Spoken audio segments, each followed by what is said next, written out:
Hello, my Walking with Jesus friends on this Thursday. Have you ever seen a very honorable, generous act be totally rejected or ridiculed or maligned by selfish people wanting to cause chaos?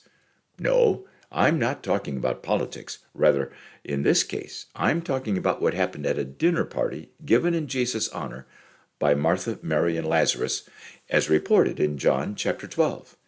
Yesterday we witnessed Mary pour about a pint of very expensive pure nard perfume on Jesus' feet and wipe his feet with her hair as a symbol of her humility, her admiration for Jesus, and while she may not have fully understood it at that moment, her preparation for Jesus' crucifixion, burial, and resurrection. But not everyone in the room was impressed or in agreement. John records the confrontation this way.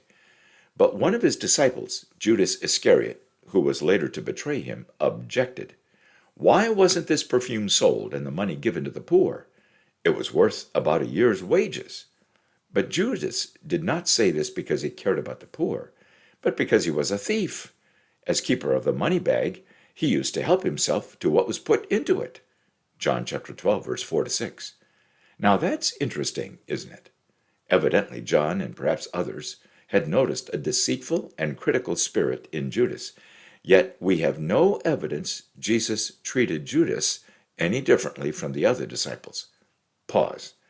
Is there a lesson there in relationships with difficult people? Do you suppose Jesus was trying to teach his disciples how to deal with those who would oppose them, ridicule them, as they spoke of Jesus in the years to come? May I ask, how do you and I handle people who oppose us because we are followers of Jesus? Jesus' response to Judas is important for us to consider. Leave her alone. It was intended that she should save this perfume for the day of my burial. You will always have the poor with you, but you will not always have me. John 12, verse 7 and 8. Do you see that once more Jesus is predicting his approaching death and burial? Time was getting close now, and Jesus knew it, but the disciples were oblivious. Jesus was not minimizing the harsh reality of worldwide poverty. Throughout the Bible, it is clear God calls his people to be aware of, compassionate toward, and helpful of the genuinely poor among us wherever we live. But this moment was about the unashamed, outrageous, pure-hearted adoration of Mary for Jesus, whom she firmly believed was both Messiah and the Son of God. Pause. What distracts you and me from unashamed, outrageous, pure-hearted worship of Jesus? Is that a problem you intend to do something about in your relationship with Jesus this year? What can you and I do to prevent our hearts from drifting either away from what we see in the tender heart of Mary or drifting toward what we see is the hard, critical, judgmental heart of Judas? Oh, that's an important question for us to consider, isn't it, my friends? While we presume Jesus said many important things to his disciples and all those present at this dinner, nothing more is recorded in any of the Gospels about what took place around that table. But John wants us to know what was happening in the hearts of the people outside that room. Lazarus was a phenomenon, a walking advertisement for the unique death-defeating power of Jesus. People evidently came often to Bethany just to see this remarkable man Lazarus living a second chance at life because Jesus had raised him from the dead. So the chief priests made plans to kill Lazarus as well, for on account of him, many of the Jews were going over to Jesus and believing in him. John chapter 12, verse 9 to 11.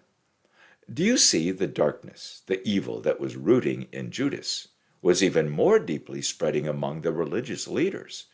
Their opposition to and determination to eliminate Jesus was now spreading like a cancer to include elimination of those whose lives were reflections of Jesus. Oh my! Is that happening in our world today? Do you see strong opposition to Jesus and his darkness-penetrating truth in your city? Do you see it in the schools, in City Hall, or in healthcare providers in your city who offer abortion or gender alteration treatments? Do you see it in the movies playing in the theater in your city, or the streaming services on your TV, or websites on your computer? What does strong opposition to Jesus and his truth look like in your city, now less than 3 weeks from Easter? We need to pause here, my friends. It's one thing to see the opposition to Jesus. It's another thing to understand its source and its effects in the lives of people, especially the younger people in your city. And what is risen Jesus leading you and me to do about that opposition? Tomorrow, we'll see how the people responded to Jesus the very next day in a tumultuous and spontaneous parade. For today, I urge you to reflect with the lessons learned notes at the link below and prayerfully evaluate your heart and your city. What does the Holy Spirit want us to see today? And a wonderful song honoring Jesus, of course, will draw our hearts to God in worship, and I'll be here ready for you tomorrow.